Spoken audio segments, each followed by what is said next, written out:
Was Japanese air power ahead of its time in World War II? With a lot of fighter and bombing raids of 1941 and 1942, Japan is already using tactics that we later see with the Allies, with aggressive fighter sweeps and tight bomber formations. How did Japan manage to do this so early? In the last 2 episodes, we talked about fighter and bomber tactics in isolation. In today's episode, returning guest Justin Pike and I will put it all together to discuss how early combat in China set up Japan for their later offensive actions, but also highlight the limitations of the time. Part 1 and 2 on Japanese fighter and bomber tactics and Part 4 are linked in the description, along with our sources. All remaining episodes are available early for Patreons and channel supporters. You can sign up for these and join our community via the links in the description. A big thank you go to Sam, Klaus and Brent for signing up. So I think this one follows up really neatly on the first couple of episodes that we had, namely on Japanese fighter tactics and then bomber tactics, because now I want to talk with you about the escorts for the bombers, because this is, again, something that we very much associate with the combined bomber offensive, the European theater, these fighter sweeps starting basically with the Battle of Britain and then going, of course, into their full-on mass employment of the pursuit aircraft by the Americans during World War II in the bomber offensive. But we are looking at the Japanese. So this idea of accompanying bombers with fighters, is this something that comes out of the experience that they have in China, where the bomber will always come through if hits a hard wall of reality, or is this something that organically sort of appeared out of the operations? Yeah, it's directly a result of combat experience in China. So initially, bombing raids, they were conducted without fighter escort, and the high losses forced the Japanese to adapt because they just couldn't sustain them otherwise. So Chenault, kind of in a bit of hyperbole on not unfounded for him. So he proclaims in his memoir, after high losses of Japanese bombers over Nanjing in 1937, that it was the end of unescorted daylight bombing in China. That wasn't strictly true. However, unescorted bombing missions continued due to range limitations on Japanese fighters. This was particularly true when the Japanese air services began to launch bombing raids against targets deep in the Chinese interior, such as Chongqing, the eventual wartime capital after the fall of Wuhan, and Lanzhou. And the Japanese, they weren't ignoring these bomber losses on the unescorted missions. So, for example, there was a lot of fierce air combat over Hanguo in central China after 36 unescorted G3Ms were hit hard by Soviet pilots. The Japanese actually suspended air operations until fighters were in range to escort them.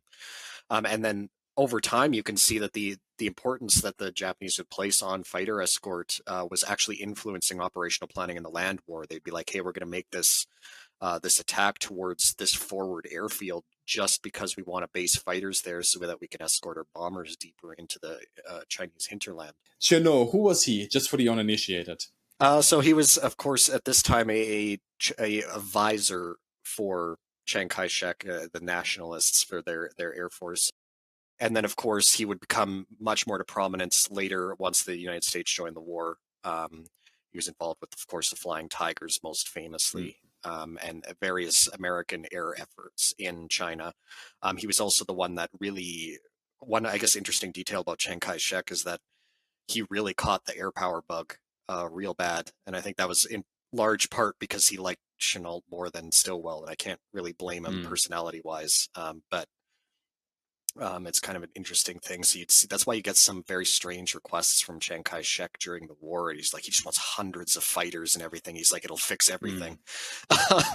It wouldn't. And they also didn't have hundreds and hundreds of fighters to teleport into China. But that in part was influence, I think, from Chenault. I mean, tangentially on this topic, of course, of Japanese fighters and Chenault, and you said the Flying Tigers.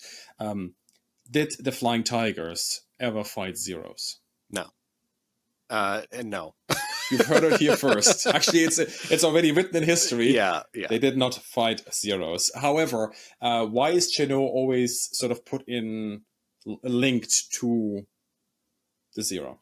So he does observe combat against Zeros and stuff in China, and he's writing just broadly for his time in China. He's writing some of the best intelligence reporting and sending back some of the best information on the Japanese air services before the war back.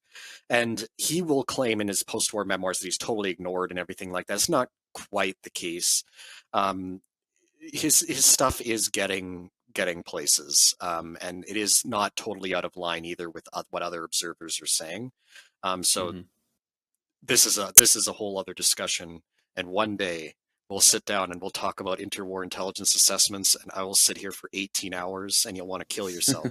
but I'll make a note of it as a future video. I think in literally every video we've already had a conversation, and we have identified maybe one, maybe two more potential topics. But if you have, as a viewer, have more questions and so on, put them in the comments below, and then we may be able to make a full-on video of that as well.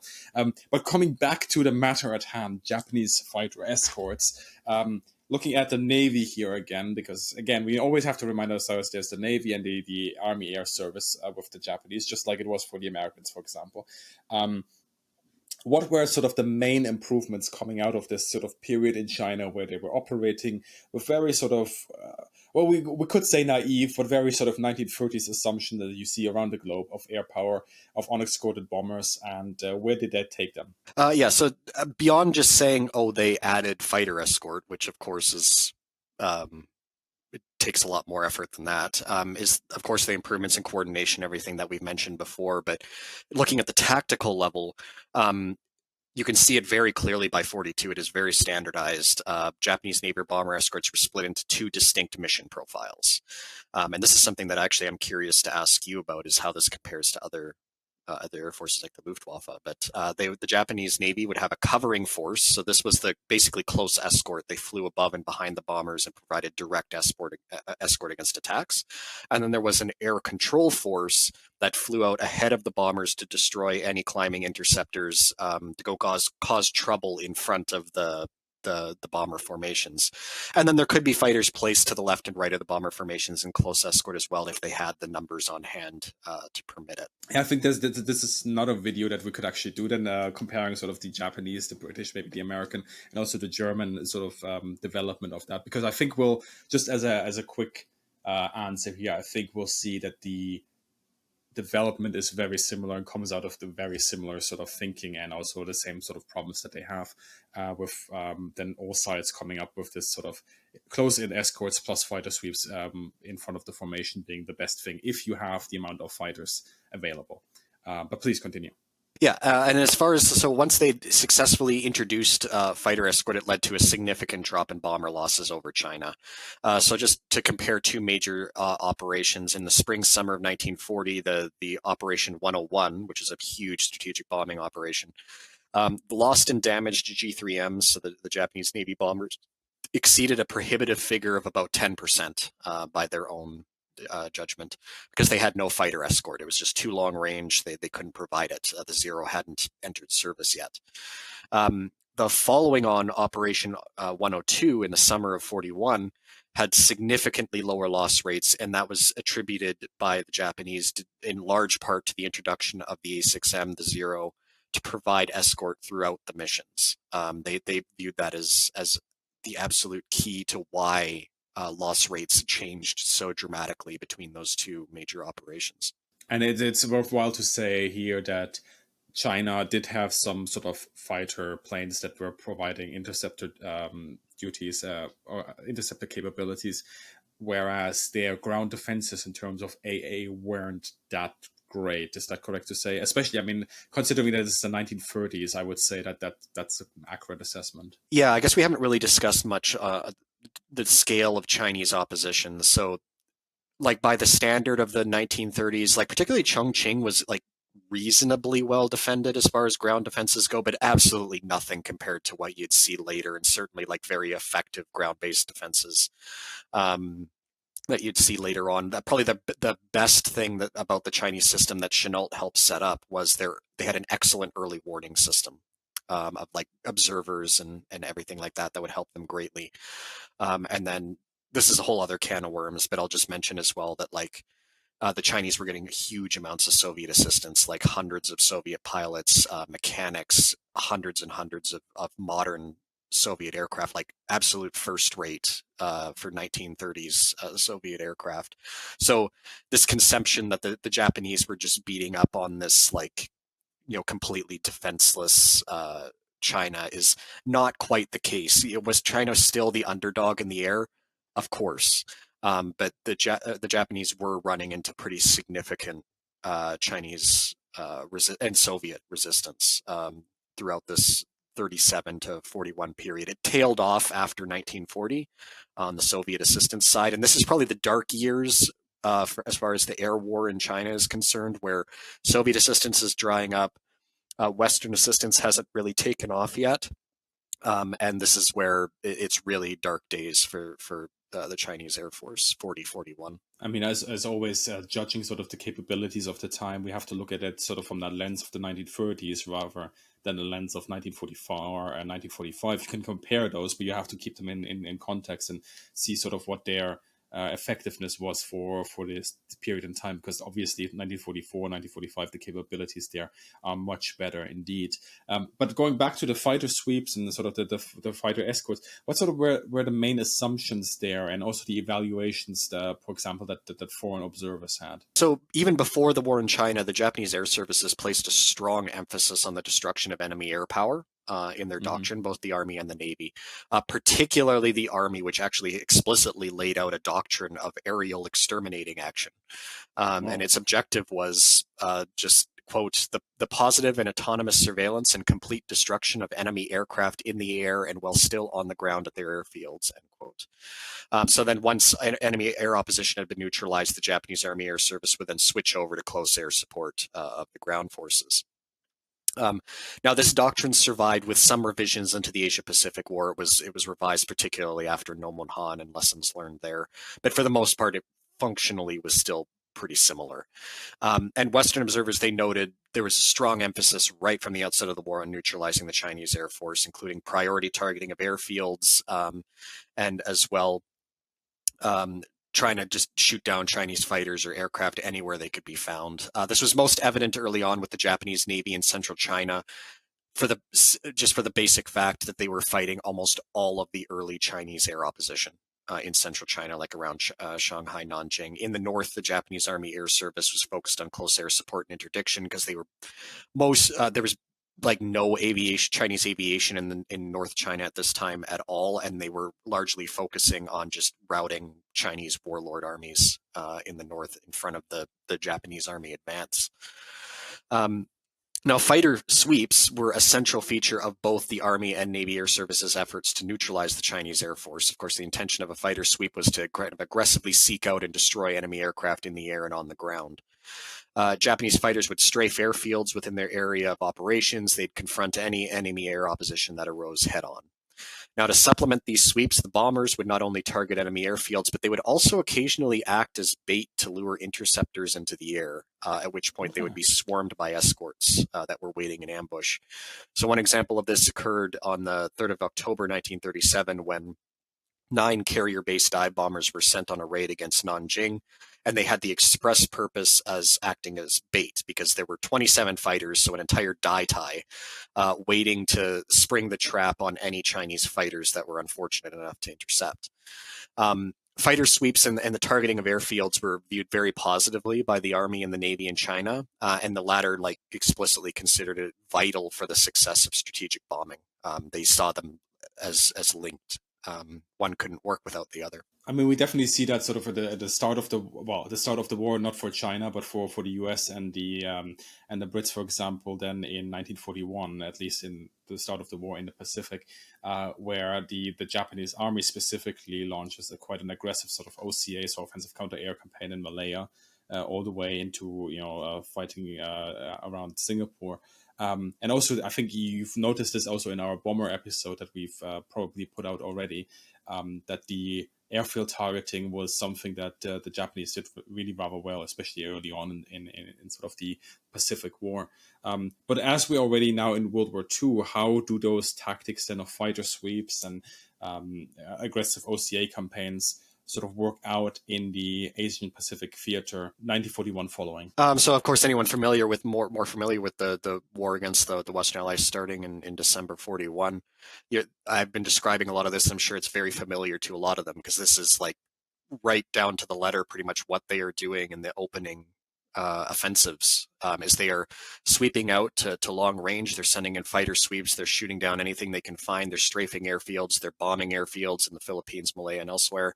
And they lay waste to Allied air power in the opening campaigns. I mean, in fact, I'm not going to say it's unknown, but I mean, everyone focuses on the attacks on the ships and during Pearl Harbor, but they forget that the Japanese wipe out effectively American air power in Hawaii during the attack on Pearl Harbor, and this is part of their MO. Oh, I have to really stop myself from asking you about that mythical third wave, which we know isn't.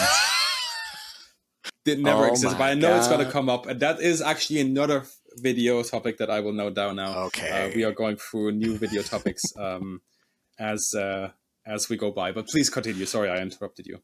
so as far as like one detail that you don't see come up as often in the particularly the opening campaigns because they really just don't need to do it is using bombers as bait to draw out fighters. So that was something that stemmed in China from in China in particular. It was usually a reluctance of Chinese interceptors when they were really down on strength and things to want to intercept anything that had fighter escort, like particularly by 41. Um, so this wasn't really relevant. However, they reheated it in the microwave, so to say, during the Guadalcanal campaign for a very different reason, and that reason was initially in the Guadalcanal campaign, the G4Ms, the Navy bombers, were taking such heavy losses that they were like, okay, we need to change tactics significantly. So what they started doing is they would send in a flight of bombers with a whole bunch of Zeros. They knew roughly where the Americans would pick them up on radar or observers would see them. The bombers would slip out and turn back to Rabaul, and what the Americans would end up facing was a swarm of very angry Zeros unencumbered by bombers. And this did actually meet with some success. Of course, the Japanese kind of kept doing it a few too many times, and the Americans are going to figure out what you're doing eventually. But they did pull that whole bomber bait out back against the Americans for part of the Guadalcanal campaign. Um, Now, there was nothing inherently wrong with offensive counter air, these tactics that they were employing, but of course they met with mixed results beyond the initial campaigns, and that's simply just, I would argue, due to the powerful air strength of the Western Allies. So perhaps some of the most famous examples of this were the Japanese Navy's failure to neutralize Henderson Field and Guadalcanal, or the numerous airfields that grew up around Port Moresby, as they kept hitting them over and over and over and over again, and the Allies kept getting back up, and the Allies were hitting back as well. And as with pretty much the story of the whole South Pacific Air Campaign, I've described it before as kind of two sides come up to each other and start punching each other in the face, and eventually the Japanese fell over. Yeah. I mean, for the air war, that analogy is very good. Considering now sort of that they did this sort of bait and switch, right, where they send out bombers with a whole bunch of fighters and then just use the fighters to draw in the American interceptors. In what way? Because you've noticed in the bomber episode that one of the problems that they have is they are flying at these extreme ranges, which makes them obviously predictable because there's only going to be a certain time window where they're going to be able to actually conduct the operation. So they fly off in the morning, they're arriving in the area roughly at the same time, not every day, but when they pull off these sort of operations.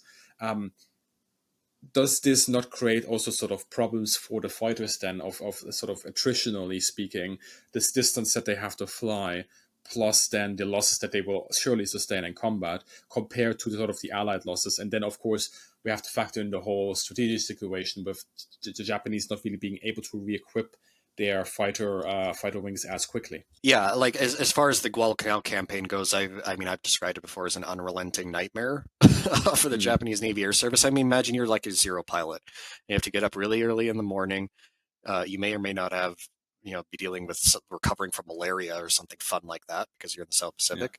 You climb into your Zero. You have to fly, uh, over 4 hours one way. And then you're often like your experience was you fly all of that way. The Americans are already above you because they have early warning and they know roughly when you're going to show up anyway.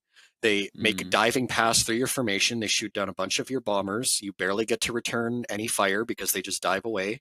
Mm. And then you fly for about 4 hours back. And when you start thinking about things in that way, even outside attritional losses and things like that, um, one thing that might surprise some people is that morale, which we don't often talk about with the Japanese because they're often kind of, I would almost say denigrated as like these automatons who have no fear or Mm. whatever. It's like, no, they're people. And morale at Rabaul, like as this campaign draws out, starts to sag because they realize they're like, okay, none of us are going to be going home. We're flying these missions, like we barely get to even do anything a lot of the time. We're like losing all of our friends. Like I keep getting sick. It's really draining and difficult on them. And then of course over time, as people are shot down, they are replaced by air crew that are less and less experienced. Mm. And it's not just the fighter pilots; it's the bomber crews as well. In fact, they're some of the earliest and hardest hit because the bomber crews take a lot of losses, and of course, it's usually about a 7-man crew in a G4M. And they were finding Allied interviews from some captured Japanese aviators later on, like in '43. They were finding that there were some Japanese air crew, I guess almost in air quotes, on board G4Ms that had absolutely no training, specialized training as air crew at all. They were just there to shoot a waist gun. Um, but they weren't really contributing much of anything else, and they didn't really know Mm. what was going on. The Japanese also start to do things like reducing the number of pilots. So often early on in the war, they'd have 2 pilots in a G4M, and that would go down to one over time as well, because they're just trying to economize every way they can, um, just to try and save on manpower. I think one of those early examples where they've lost a lot of bombers, wasn't it the 1942 attack on Lexington, where at sort of the early Turkish shoot, you might say, of Bougainville, I believe it was. Yeah, and we did a video on that, and it is actually one of the largest single-day losses of the G4M. I'd have to check the exact numbers. It might be, I don't think it's the largest, but it's at least top three. I mean, on the top of my head, it's like 3 or 4 of them came back. Yeah, it was almost annihilation. It was a real bad day. I will link that video, and then the people can fact check me on the video that we have done some years ago. Sometimes the numbers go, a bit hazy at times. I just realized that I have done the unforgivable when it comes to sort of the Pacific Air War and the Southeast Pacific, and we've only talked about the Navy. Does the Army mirror the experience of the Navy during World War II? Because we've briefly touched upon that, of course, with the early on campaign. Yeah, broadly speaking, yes. Again, the caveat is going to apply that I can't say as much on the Army because the writing just isn't there, unfortunately. Mm. That being said, as far as like fighter sweeps and this aggressive counter air goes, yes, the Army is all on board for that. Again, they have that aerial exterminating action. They're a big fan of it. They also, of course, have a lot of Army cooperation duties. That's probably the single aspect that is most underwritten. So if you've noticed with this whole series of videos, I haven't really talked at all about close air support, and it's because Yeah. the amount of writing that I have seen in English or the usable Western observations are so small that I really have not a whole lot to say, unfortunately. So if anybody who has advanced language skills and in Japanese and wants to write on Japanese air power, do something on the Japanese Army, and then also do stuff on CAS because there's nothing. Or just leave it to Claringbold because he's coming out with a lot of good stuff as well. One day he'll I get to it, mean, maybe. yeah, absolutely. I mean, that brings me to sort of to the points of sourcing. As always with our videos, the sources are going to be in the description below, and there you can also find some recommendations for yourself. If you are interested in the subject, and we'll have an extensive list there as always. But the sourcing issue, I think we are starting to see, and correct me if I'm wrong here, because you're the primary expert in this regard of the Pacific.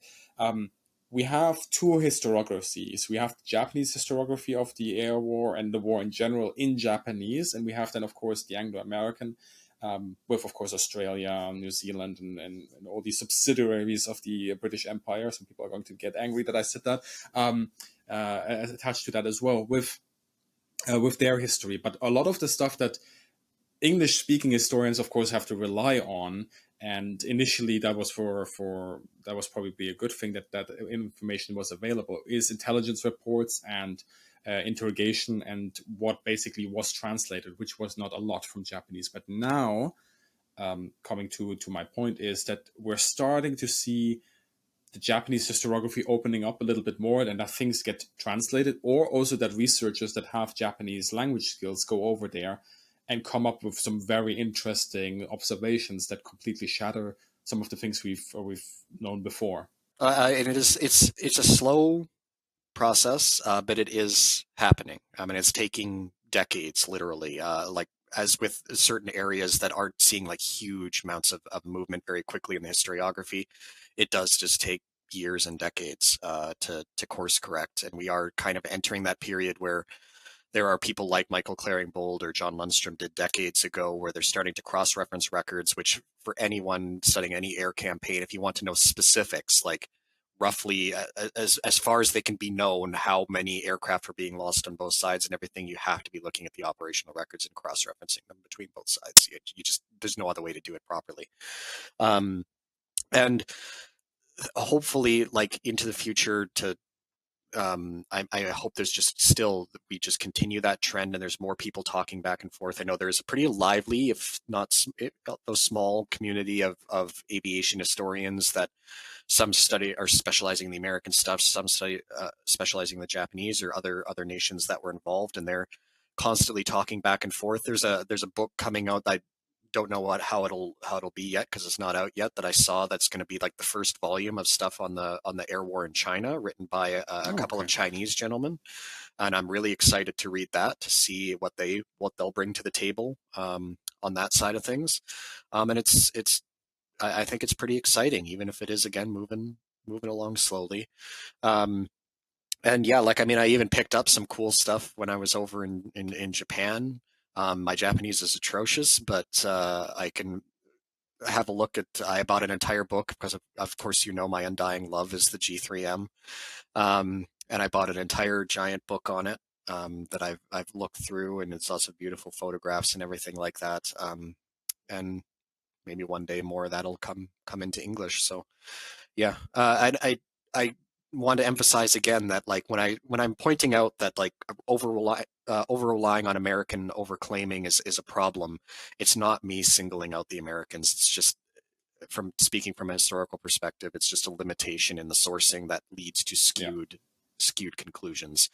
And one interesting thing I read a few years ago on a unit history that was written, I think, by Henry Sakita and another gentleman, on 343 Kokutai, which is like a famous Japanese late war fighter unit. It's kind of their magical ace unit in the late war period. And they were talking about the Japanese historiography that's been written on it, and they're doing the exact same thing. They're like, you know, they were shooting down scores and scores of American aircraft, overwhelmingly successful. And of course, when they started comparing with American records, even if they were still, you know, succeeding to a degree under the circumstances that were imposed upon them, it was nowhere near what sole sourcing from Japanese operational records would indicate. I mean, that's the exciting part of history anyway, because we constantly learn and relearn what we knew before, and as new sources got unearthed and so on. And sometimes that, you know, leads us to question some things we held dear and we thought we knew, and we thought we understood something very well, but new sources appear, and then you just gotta